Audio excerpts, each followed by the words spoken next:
কিছুদিন আগেও যে মিল্টন সমাদার সম্পর্কে আমরা জানতাম যে সে মানব দরদী, এই সময়ে এই মুহূর্তে আমরা সোশ্যাল মিডিয়াতে দেখতে পাচ্ছি যে মানব দরদী এই মিল্টন সমাদ্দারের ভয়ঙ্কর কিছু তথ্য যা সোশ্যাল মিডিয়াতে ভাসছে। এবং পাশাপাশি আপনারা জানেন কি আসলে মিল্টন সমাদ্দার কোন ধর্মের অনুসারী, মুসলিম, হিন্দু না খ্রিস্টান, আমরা এই সম্পর্কে আজকে জানার চেষ্টা করব। মিল্টন সমাদ্দার যে কিনা 16 মিলিয়ন লোকের যে ব্যক্তির ফলোয়ার রয়েছে এবং সে এই ফলোয়ার কেন্দ্রিক লোক সমাজের মাঝে ভাইরাল একজন পার্সন, একজন পরিচিত মুখ, যাকে গোটা দেশের মানুষ ভালোবাসত। লক্ষ লক্ষ নয়, কোটি কোটি টাকা দিয়ে এই অসহায় দুস্থ দরিদ্র মানুষদেরকে সহযোগিতা করার জন্য তাকে বিশ্বাস করে কোটি কোটি টাকা তার অ্যাকাউন্টে দেওয়া হতো।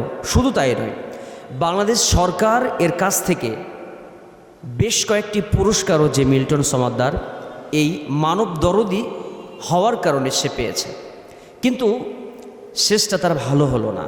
আমরা দেখতে পাচ্ছি যে আসলে তার এই মানব দরদী এই সাইনবোর্ডের আড়ালে যে নিকৃষ্টতম কাজ হতো, যেটা বলতে গেলে লোমহর্ষক যে কাহিনী, যেটা বলতে গেলে আমরা অনেকেই হয়তো চোখের পানি ধরে রাখতে পারবো না, অনেকেই অনেকভাবে কষ্ট পাবো যে এই মানুষটা এই কাজটা করলো কেমনে। আমরা এই বিষয় সম্পর্কে অনেকে জানি, আবার একটু জানার চেষ্টা করি। তার সম্পর্কে অনেকগুলো বিষয় সোশ্যাল মিডিয়াতে চলে এসছে।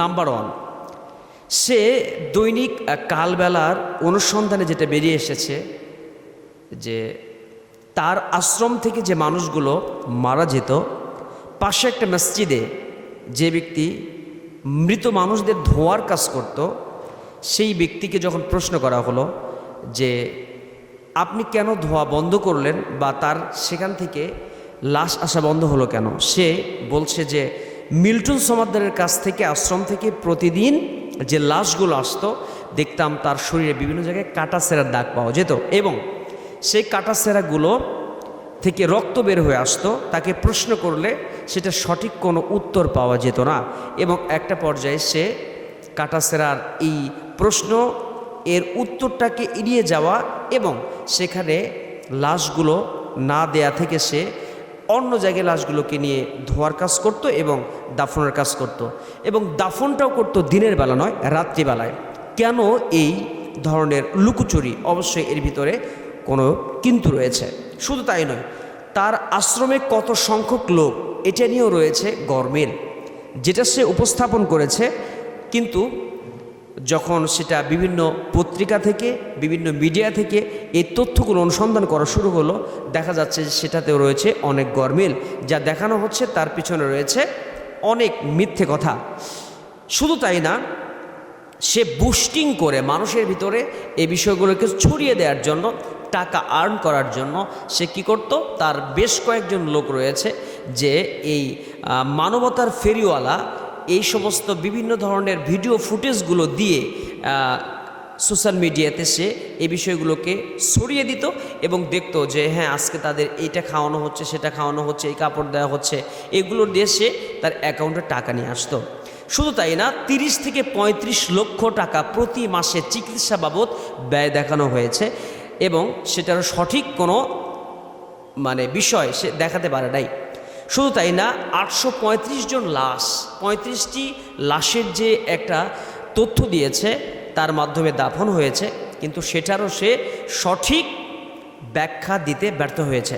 শুধু তাই না, ডেথ সার্টিফিকেটগুলো যে ডাক্তারের নাম ব্যবহার করা হয়েছে, সিগনেচার ব্যবহার করা হয়েছে, সেটাওতে ছিল মিথ্যে কথা এবং সেটাতে সে নিজেই করেছে। ডাক্তারের সেই সিলটা ব্যবহার করেছে কিন্তু সিগনেচারটা তার নকল, এটা কিন্তু প্রমাণ হয়ে এসছে। শুধু তাই না, সে আশ্রমে চিকিৎসার জন্য 60 লক্ষ টাকার গাড়ি কিনেছিল, কিন্তু চিকিৎসার জন্য যে 60 লক্ষ টাকার গাড়ি কেনা হলো সেটা দিয়ে কিন্তু চিকিৎসা দেওয়া হয়নি।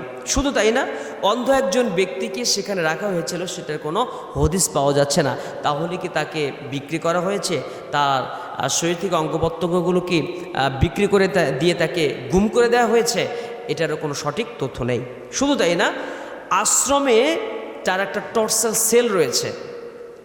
সে মানবতার ফেরিওয়ালার সাইনবোর্ড ইউজ করত, কিন্তু সে তার কার্যক্রমগুলো এরকম ছিল না। একজনকে লাঠি দিয়ে পেটানো হচ্ছে, সেই ভিডিও ফুটেজটাও আপনারা অনেকেই দেখে থাকবেন। এমনি করে অসংখ্য অভিযোগের পাহাড় কিন্তু তার বিরুদ্ধে জমা হয়ে গেছে। জমি দখল নিয়েও তার রয়েছে তার বিরুদ্ধে অভিযোগ। তাকে মানুষদেরকে আঘাত করা, লাঠিসোঁটা দিয়ে আঘাত করা তার বিরুদ্ধে অভিযোগ রয়েছে। তার বিরুদ্ধে আরও অভিযোগ রয়েছে যে সে যে হোম কেয়ার নামক যে প্রতিষ্ঠানটা তৈরি করেছিল, সেখানে নামমাত্র কয়েকজন আছে, কিন্তু এটা থেকে সে অনেকগুলো টাকা উপার্জন করত এবং সে বলতো যে এই টাকাগুলো সে তার যে আশ্রম, সে আশ্রমে ব্যবহার করত।